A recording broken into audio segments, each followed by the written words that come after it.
Hey guys, welcome back, and if you're new, welcome to the channel. I hope you'll enjoy the video, and if you do, please consider subscribing. Today you can see I've got one of the cheap plastic kind of fence panels, Halloween decoration. I got this at my local Walmart. I've never bought the fence panels before because I just didn't want my yard to look like everyone else's yard. I was looking at them this year. There was only about 8 of these left. Not quite enough to do my whole frontage, but I'll be able to kind of swing it and make it work pretty good, I think. And at first I was thinking, okay, I can paint it, make it look a little different. So I was thinking glow-in-the-dark paint on the skulls. Like that would look cool once it starts getting dark. And then I thought about it a bit more and went, wait a minute. I'm kind of doing Jason Voorhees, Friday the 13th, that kind of theme. I already got the husband who dresses up as Jason. Everyone in the neighborhood knows he's Jason.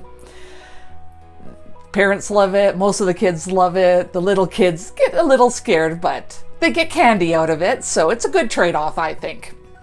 So we're going to make these skeleton faces. We're going to make Jason masks for them. So let me move that out of the way. Now, I've got my strong grip mat and I've got my white craft foam on top. So one of the tricks, I looked online, got some more tricks on working with craft foam. Last time I worked with it, I was not impressed. So number one, brayer. And I'm pretty sure I used that before. But as you're braying, it's not like a donkey using your brayer, if that's the correct term, you can hear the air bubbles pop out. So that's trick number one. And we'll head over to Design Space and I'm going to show you trick number two. So here is my mask in Design Space. I've also got the red that goes on there. The red I'm going to cut out of vinyl, but we're just working with the craft foam, so I'm just hiding that. So I've already got it sized out. So when you go to make it, and I am doing this on a maker, so keep that in mind. This is a trick just for the maker with foam. I know there's other tricks you can use. So first I've got enough foam to cut out for them.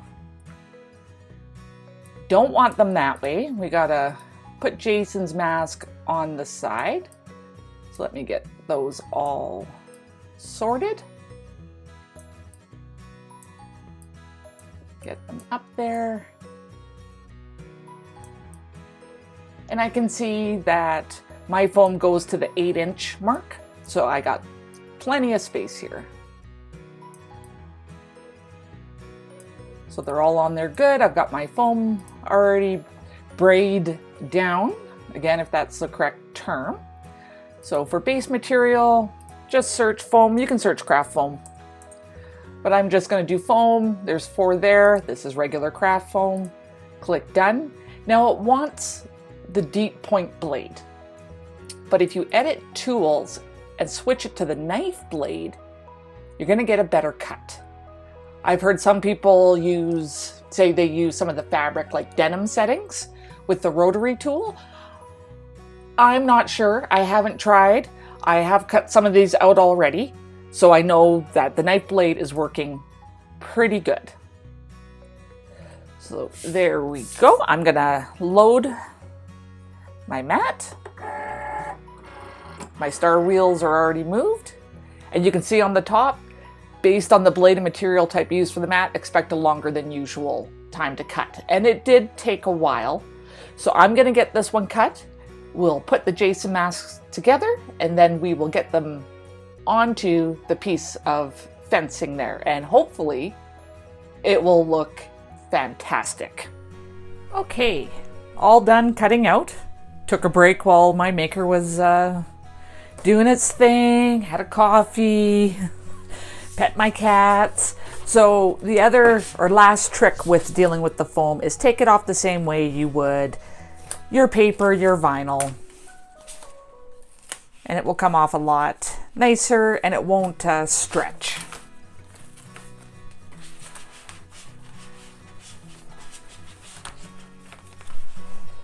You can see on that one mask there at the front that it actually turned out pretty good. You can see the cut lines themselves are nice and crisp. The little circles, not as good, but they're really tiny, so I'm not going to be upset about that. And then, yeah, it's just popping out the little bits of foam. I got my cat trying to break in. My cat knows how to open up doors. Ah, silly cats.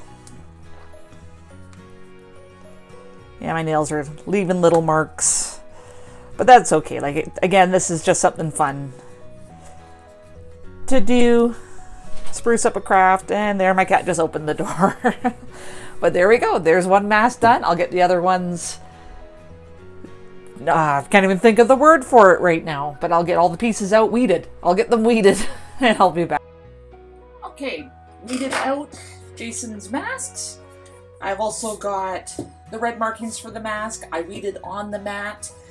I did have to use a 12 by 12 sheet, but I'm gonna have to do 24 of these masks. So, but we'll get a couple done here and get them glued on so you can see the final project. Okay, got my light pad out, and the reason for the light pad is just to make it easier to line up on the mask. Just have some small pieces of transfer tape. This is the dollar store shelf liner. We're not picking up lots, just want it to be sticky enough that it picks up a decent amount. Just like that. And let's get this lined up. We're not going over any dots or anything.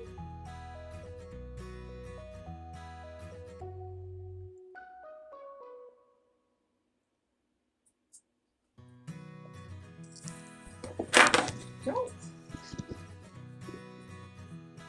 Now the vinyl sticks okay.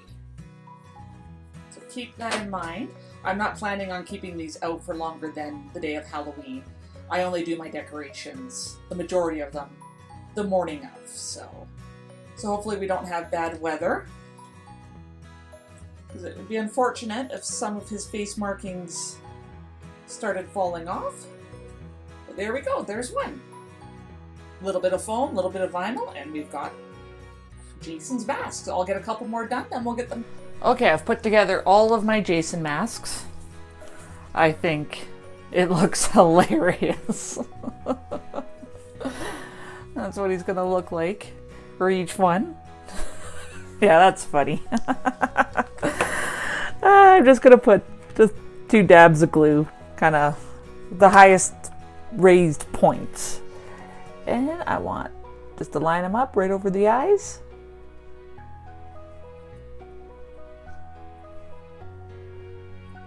Press down.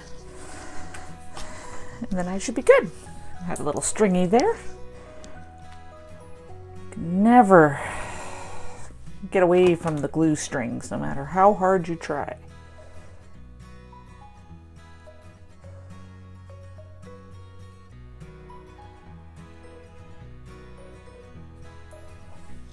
Get this last one done.